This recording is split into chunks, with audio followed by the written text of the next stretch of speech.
Well, now, do I start all over again, or did you hear the ringing of the bell? All right. With the ringing of our peace bowl, we affirm our collective hope for peace in the world and in our hearts as we navigate new waters in our beloved nation. We acknowledge that these lands that we all love are the ancestral lands of the Yavapai people. So enjoy the gathering music, Courage by Sandra Howard, and sung by the Granite Peak Singers under the direction of Marshall Voigt.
Thank you, Marshall and the choir. That's a wonderful way to start a service.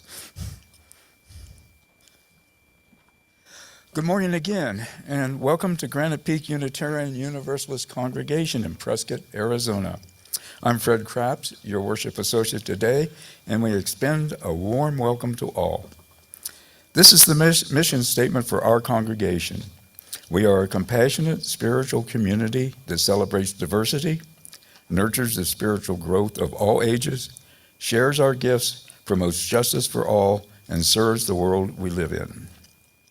So, do we have some visitors out here today? I think I saw some paper name tags as I was coming in, which usually indicates visitors. So, are you going to go out with them? I don't have a mic. No, that one's Yeah. Check, 1, 2. Check, check. So, Reverend Fritts will come around and you can introduce yourselves to us, please. Thank you, John. If you're here for the first time, and you would be willing to tell us where you're from, tell us your name and where you're from, you can do so. If you don't want to, you don't have to. I was raised as an introvert, and when I visit a church, usually you can find me at the bulletin board reading all the notices. But visitors, folks who are willing to tell us where they're from. Yes. I'm Maggie. We moved here from Virginia 5 years ago. I've been to this church, but it's been a long time because my husband died. Well, welcome back. Good to have you here. We're in Virginia. Roanoke. Very good. Oh, yes, I know that area. Well, welcome. Good to have you back. There's a hand. Where are you from? Right now? You get to answer that question any way you want. My name's Carol, and I live in Prescott Valley, and I moved from Colorado 3 years ago. Okay, where in Colorado? I lived in Greeley, Colorado, the north. Greeley, Colorado. Did you go to the Unitarian church there? No. Oh, okay. So a friend of mine was the minister there, Sylvia Falconer. He just died recently. Did you know Sylvia? No, but I didn't realize there was a Unitarian. In Greeley, yeah. Well, welcome. This is the best church in Prescott, so you're in the right place. Okay. Any other visitors? Yes, where are you from? I'm Cheryl, and I live here, and I came from the place that everyone says they don't want to tell everyone they're from. It's a secret where you're from. Okay. Let's try to guess. Any guesses as to where she's from? Cheryl, welcome. And you can keep your secret. That's okay. We're glad to have you here. Welcome. You're in Prescott now, right? Well, that's the right place to be. Anybody else? Welcome to everybody. And again, I said, if you're visiting and you don't want to raise your hand, that's fine. We're still really glad you're here and invite you to stay afterward for the coffee hour. And I'll be wandering around and drinking coffee, and I'll be happy to try to answer any questions you may have about Unitarian Universalism in the church. And of course, the rest of the congregation is very extroverted and will welcome you to the church. Thank you. Oh, we have many thanks to give today. We thank Marshall Voigt, our choir director, and Lena Hooven, our pianist, Martin, our tech guru back in the corner back there, our house manager, Brian Wilson, who has agreed to stay on as our permanent house manager. So let's give a hand to and to our greeters and ushers, and to Chris Hawthorne and the hospitality crew. We couldn't do it without you guys. Also, a giant thank you to the Mariannes. That is Marianne Erickson and Marianne Clark and their committee for a fabulous 50s service auction. So far, the receipts are over 12,000 and counting. I also have an announcement for them, which says, thank you to all the donors, bidders, buyers, and volunteers who made the fall auction a success. A guest at Friday's dinner tested positive for COVID yesterday. If you attended, please be aware. You may check out and pay for auction items at the back of the sanctuary during coffee hour. And thank you guys again for that great evening last night. Sandra Palacios, our faith development coordinator, is teaching ages 5 and older across the street at our faith development building. And now, if you haven't already, please take a moment to silence your phones. We'd hate to have them embarrass you during the service.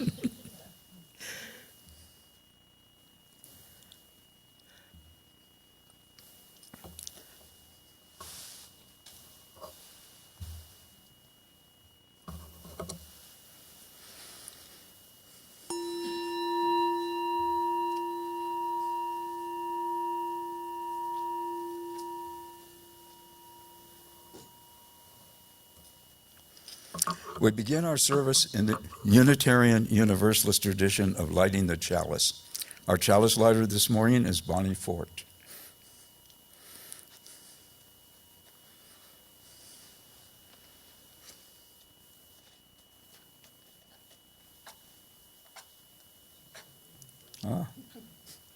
And we practiced, actually. There we go. We join together not because we have a shared concept of the divine. Rather, we gather knowing that life is richer in the community than when we go it alone. We gather to know and be known, to comfort and be comforted, and to celebrate the mystery that binds us each to all.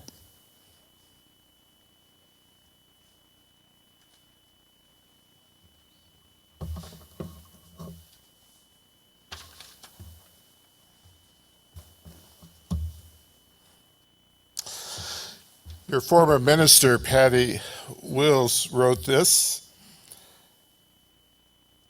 "We welcome you if you are liberal, conservative, whatever your political leanings.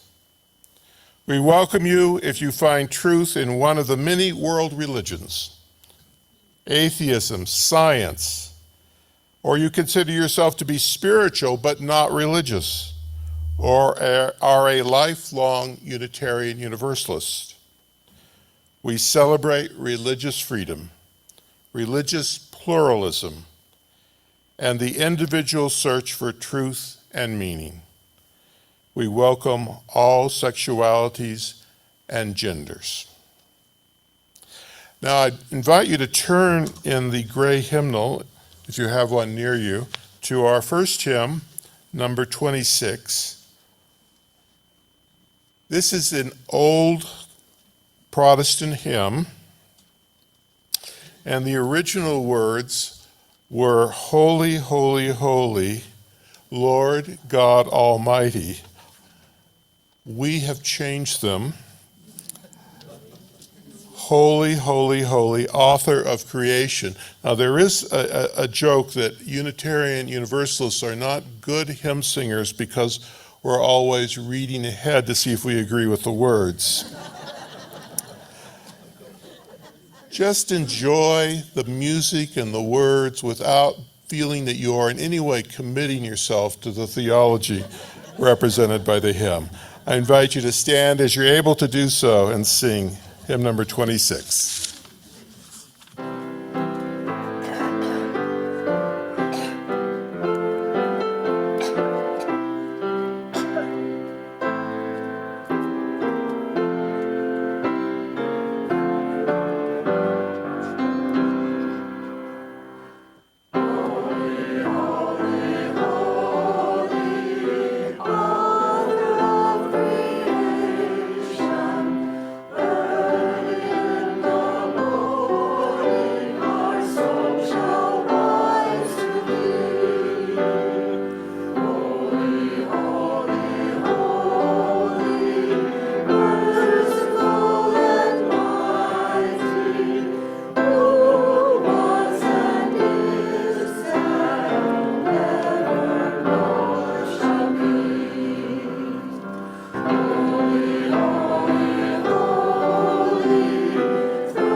invite you to join with me in saying our covenant. Love is the doctrine of this congregation, the quest for truth its sacrament, and service is its prayer. To dwell together in peace, to seek knowledge and freedom, to serve others in community. Thus, we do covenant together.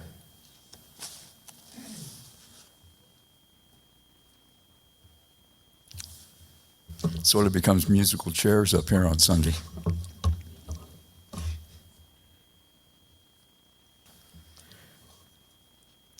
The offering is a spiritual practice, a collective affirmation of our shared values and commitment to the mission of this liberal religious congregation. We also give back to the greater community through our Seeds of Support program. This month's recipient is Prescott MLK Peace and Justice March and Celebration. You can read about this annual event in your order of service.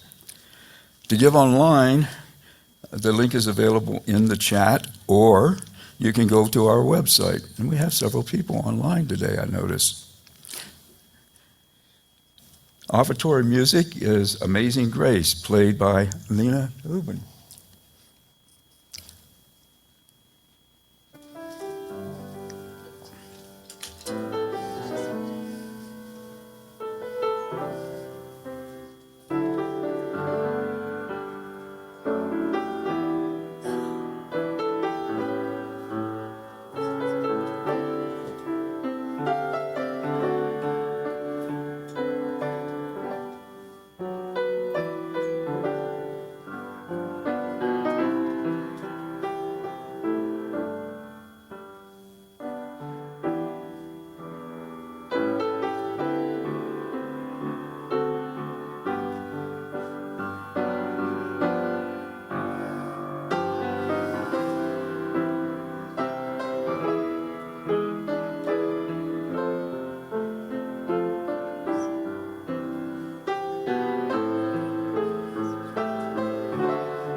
We acknowledge the generosity of spirit expressed through this offering.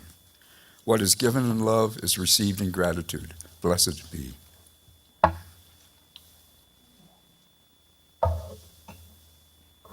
Wow, that was graceful.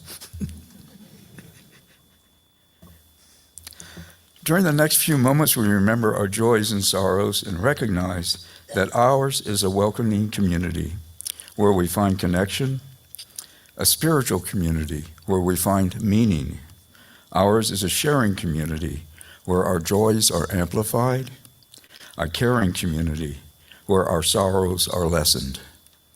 We take the moment to reflect on our joys and sorrows and acknowledge the mutual support of our community. I invite you to come forward silently and drop a pebble from the dish into the communal waters as an affirmation of our connection to one another. And I will drop the first pebble for the young man who lost his life on his bicycle.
Please join me in singing these comforting words, Spirit of Life, number 123 in the Gray Hymnal.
Use the pulpit and I'll be.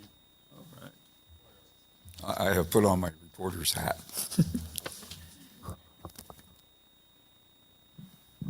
Robert Fulgham is famous for his book, Everything I Needed to Know I Learned in Kindergarten. But he's written several other books and continues to write actually weekly on a blog that I read. He lives now in Moab, Utah. He wrote this about God. Do you believe in God, Mr. Fulgham? No, but I believe in Howard. Howard? You believe in Howard? It all has to do with my mother's maiden name. Your mother's maiden name. Was Howard. She came from a big Memphis clan that was pretty close and was referred to as the Howard family. As a small child, I thought of myself as a member of the Howard family because it was often an item of conversation, as in, the Howard family is getting together, and the Howard family thinks people should write letters to their grandmother. The matriarch, my grandmother, was referred to as Mother Howard. And you thought she was God? No. I just wanted you to first know how it was that Howard was a name that was important to me from early on in my life. What happened was that I got packed off to Sunday school at around the age of 4. And the first thing I learned was the Lord's Prayer, which begins, Our Father, which art in heaven, hallowed be thy name. And what I heard was, Our Father, which art in heaven, hallowed be thy name.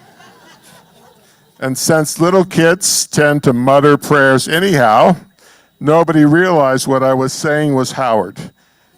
And believing I was a member of his family, the Howards, since I was told my grandfather had died and gone to heaven, God and my grandfather got all mixed up in my mind as one and the same, which means that I had a pretty comfy notion about God. When I knelt beside my bed each night and prayed, Our Father, which art in heaven, hallowed be thy name, I thought about my grandfather and what a big shot he was, because of course the prayer ends with, For thine is the kingdom, the power, and the glory forever and ever. Amen. I went to bed feeling pretty well connected to the universe for a long, long time. It was the Howard family enterprise. You're not putting me on, are you? Oh, not at all. All human images of the ultimate ground of being are metaphors. And as metaphors go, this is a pretty homely one. And I thought it for so long that even when I passed through all those growing up stages of skepticism, disbelief, revisionism, and confusion, somewhere in my mind I still believed in Howard. Because at the heart of that childhood image, there is no alienation. I belong to the whole big scheme of things. I lived and worked and had my being in the family store.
Thank you. That's so wonderful.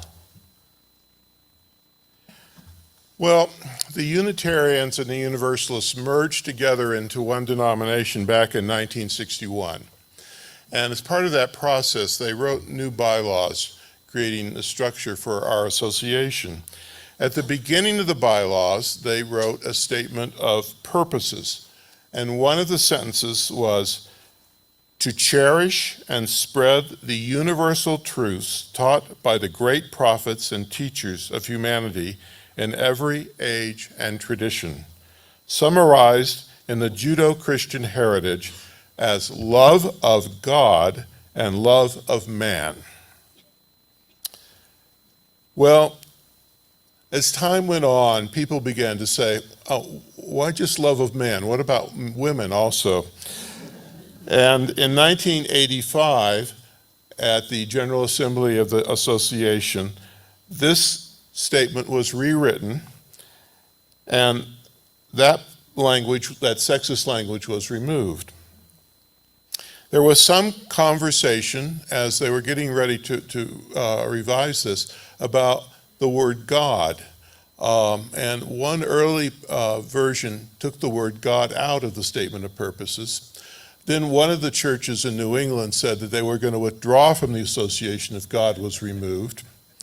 And Time magazine heard about this and did an article saying Unitarian Universalists are about to remove God.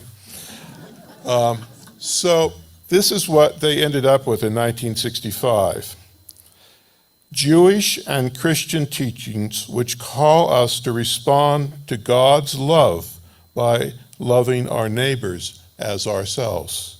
So God stayed in the statement of purposes. The full text, by the way, if you want to read the whole thing, is at the beginning of the hymnal.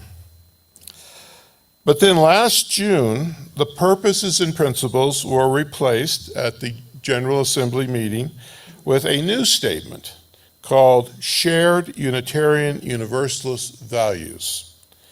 In the Shared Unitarian Universalist Values, in that statement, the word God no longer appears. And Time magazine paid no attention to this. The new statement is not a statement against God, but one in which the word God is simply gone, leaving it up to all Unitarian Universalists to freely make up their own mind about God. Now, many people find it hard to believe we can have a church where some people believe in God and some do not. Yet it is central to who we are. A survey of our denomination, taken a few years ago, suggested that about 40% of Unitarian Universalists describe themselves as theists. About 38% of us describe ourselves as agnostics, and about 22% describe ourselves as atheists. Now, the word theist is from the Greek word theos, which means God. The letter A in front of theist means without, so atheist means without God. Atheists argue that the elimination of God is a sign of progress. If God was necessary in the primitive stages of history, God is irrelevant to an enlightened civilization. We no longer need to believe in an imaginary parent when we have reason and science to guide us. The famous atheist philosopher Bertrand Russell was once asked what he would say to God if he found himself standing before God after his death. Russell replied, "I would ask, why did you not give me better evidence?" Well, it's not easy to be an atheist in the United States, in our country. Every year, researchers ask Americans whether they believe in God. Although the share of Americans who believe in God has been declining in recent years, from 97% a few years ago to only 90% today, still 90% is an overwhelming majority. Atheists live in a nation filled with theist beliefs and theist declarations. In school, the government expects their children to pledge allegiance to one nation under God. Atheists must sit through invocations at public meetings or sit silently as grace is spoken before a meal. On our money are the words, "In God we trust." In contrast, I hope that people who do not believe in God feel welcome in this congregation. When people say that they are atheists, all they are really saying is that they do not find that word, the word God, useful in describing their understanding of life and the universe, their experience of life in the universe. I understand and I sympathize with this point of view. For many, letting go of this word God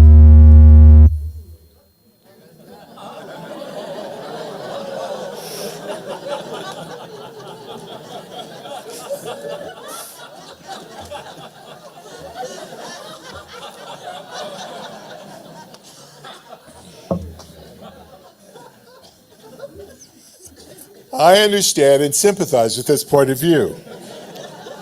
For many, letting go of a belief in God is liberating and freeing.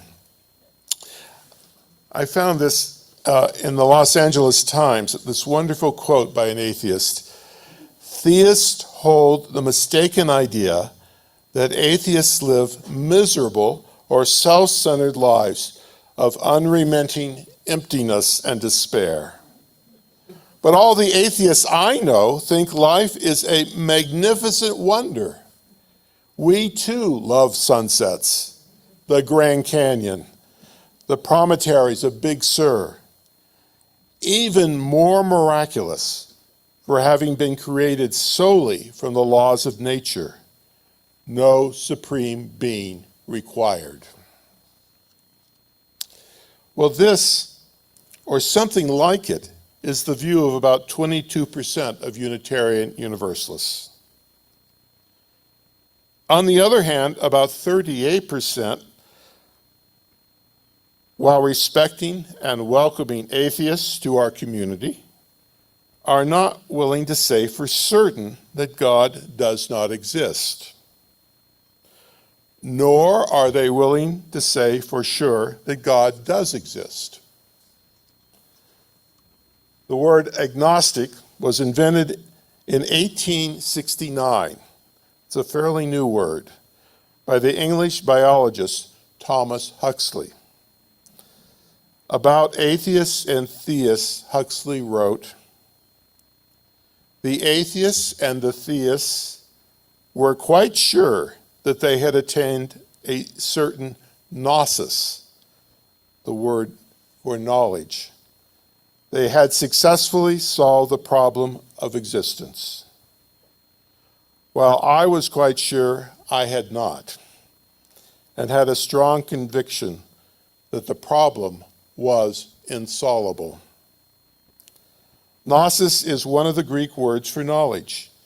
Placing an A in front of gnosis negates it, so the agnostic stands for an absence of knowledge.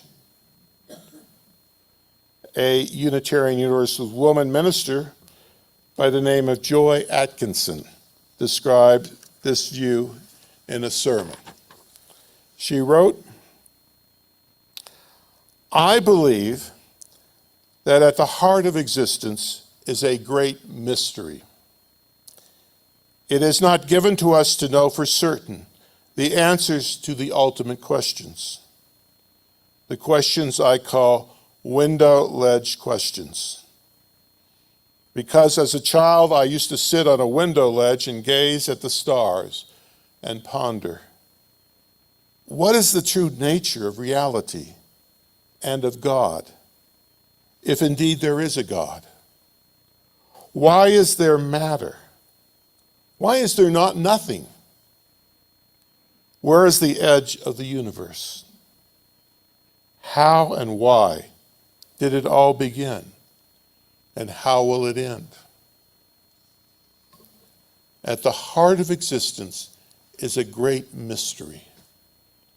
Joy Atkinson's words reflect a fundamental humility, which is what I find most powerful about agnosticism. I like the bumper sticker that says, "Militant agnostic. I don't know, and you don't either."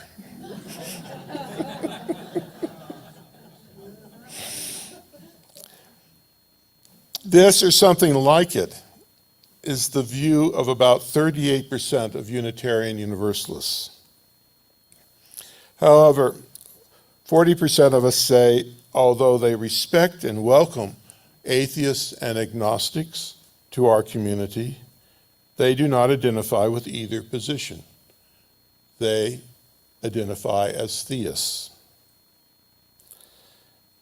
These Unitarian Universalists, this 40%, reject the idea of a personal God with human features and a human mentality. But what do they mean when they say they are theists? Well, one answer comes from the Reverend Dr. Forrest Church. Forrest was a leading Unitarian Universalist minister of my generation. He said, "The surest path to God, the sacred or the holy, is to follow not the logic of our minds, but the logic of our hearts. God is simply our name for the highest power we know. If we define God as love, we discover God's nature in our personal experience of love." He went on, "We are born into a great mystery. We die into a great mystery. In between, in that little dash between the dates on our tombstone, what we know of God, we learn from love's lessons. God is not all-knowing or all-powerful, but all-loving and all-merciful. When love dwells in our hearts, we dwell in God's presence." Well, Forrest died of cancer in September of 2009, the day after he turned 61. God, he said, is not all-knowing or all-powerful, but all-loving. Well, still other Unitarian Universalist theists describe themselves as pantheists. Nearly 200 years ago now, a Universalist minister named Abner Neeland got into big trouble with the law in Massachusetts over the definition of God. He was found guilty by both lower and Massachusetts Supreme Courts, and in 1838, he served a 60-day prison sentence on a blasphemy charge. Neeland was the last person in the United States jailed for blasphemy. His crime, his criminal concept of God, was contained in a short statement that he had made in 1833. Abner Neeland said, "I believe in the existence of a universe of suns and planets, among which there is one sun belonging to our planetary system, and those other suns, being more remote, are called stars, but that they are indeed suns to other planetary systems. I believe that the whole universe is nature, and that the word nature embraces the whole universe, and that God and nature, so far as we can attach any rational idea to either, are perfectly synonymous terms. Hence, I am not an atheist, but a pantheist. That is, instead of believing there is no God, I believe that in the abstract, all is God. Hence, I believe that God is all in all, and that it is in God we live, move, and have our being, and that the whole duty of man consists in living as long as he can and in promoting as much happiness as he can while he lives." 60 days in prison for that. Now, Woody Allen made a joke about pantheists. He said, "If God is in everything, the more I eat and the more godly I become." I think about that sometimes when I sit down to eat. Like pantheists, other Unitarian Universalist theists are mystics, similar to pantheism, but slightly different. One Unitarian Universalist minister, Lex Crane, described the mysticism this way. Lex said, "Instead of grasping the world in our minds, as we typically do, by breaking it down into small parts, naming each part, the mystical mode is an awareness, deep, full, sleeping, of the unity of all that is, and of the self as the intimate part of it. The mystical experience at its peak is an intense, sweeping awareness of the whole nature of things, and us, an inherent, inseparable part of it all. It is an experience of all that is as a meaningful whole. Well, personally, this is how I like to think about the word God.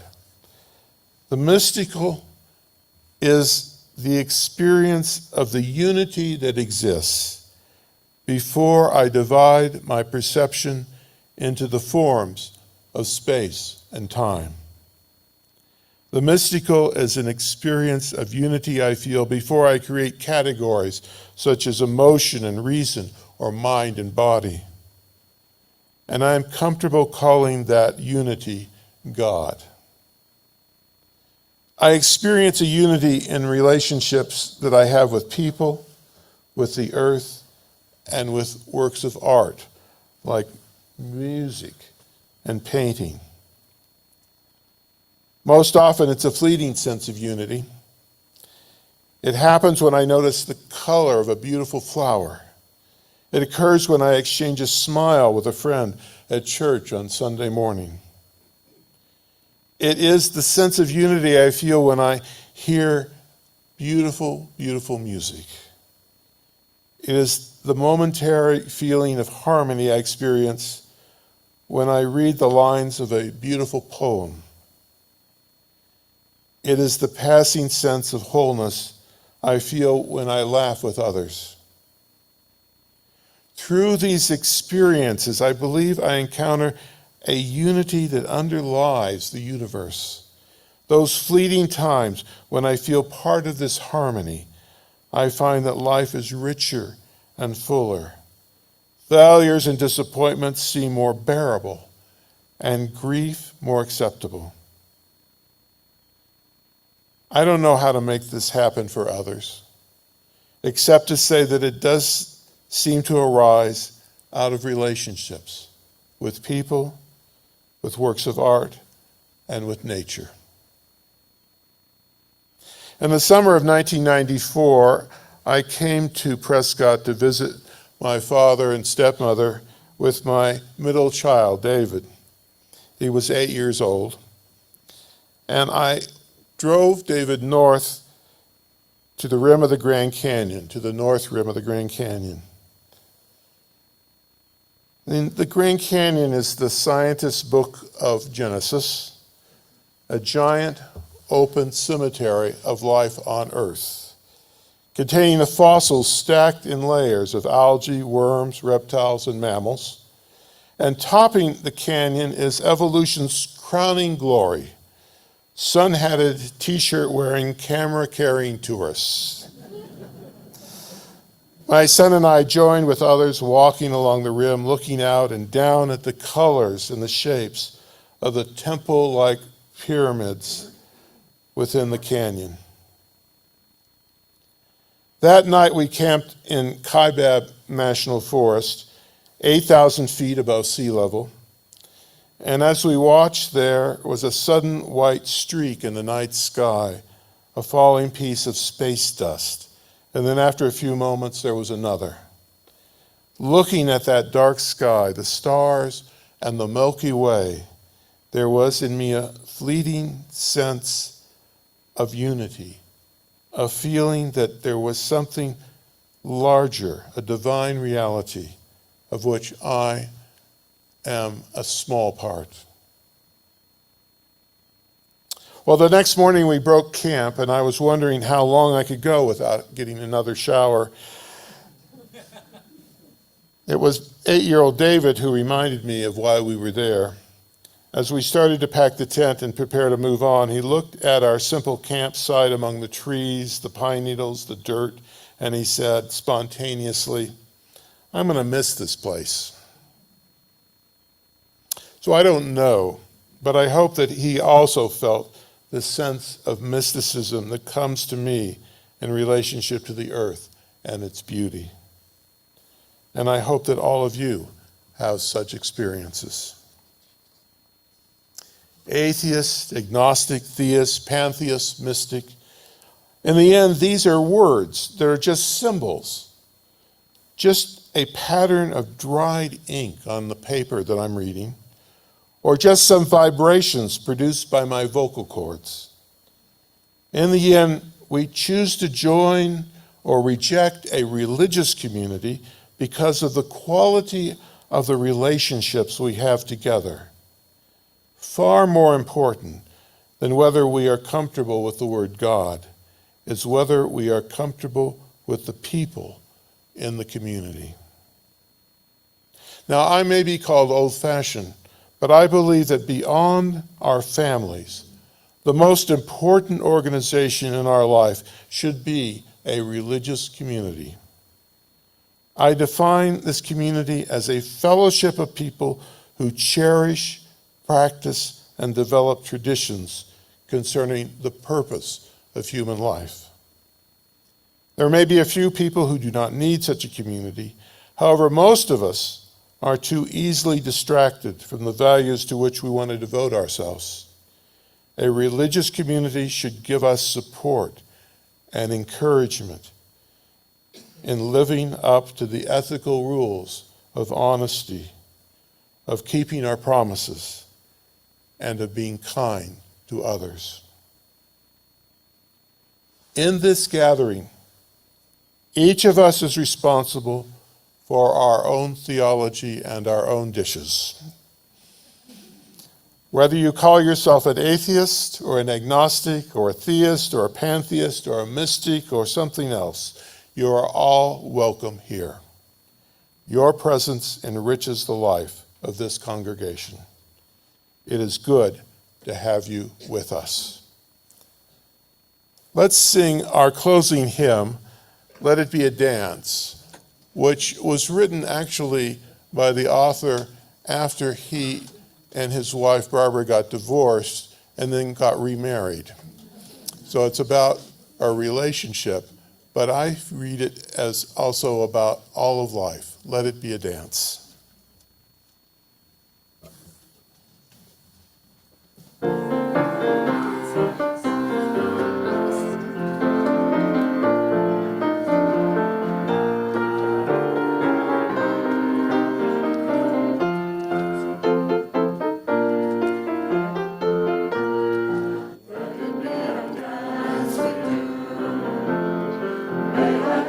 Dance with you for the good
Robert Doss has written, "For all who see God, may God go with you. For all who embrace life, may life return your affection. For all who seek a right path, may a way be found, and the courage to take it step by step." Let's extinguish our chalice and say together, the closing words are there. We extinguish this flame, but not the light of truth, the warmth of community, or the fire of commitment. These we carry in our hearts until we are together again. Amen.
Thank you, Marshall. It's a pleasure working with you. Yeah, same.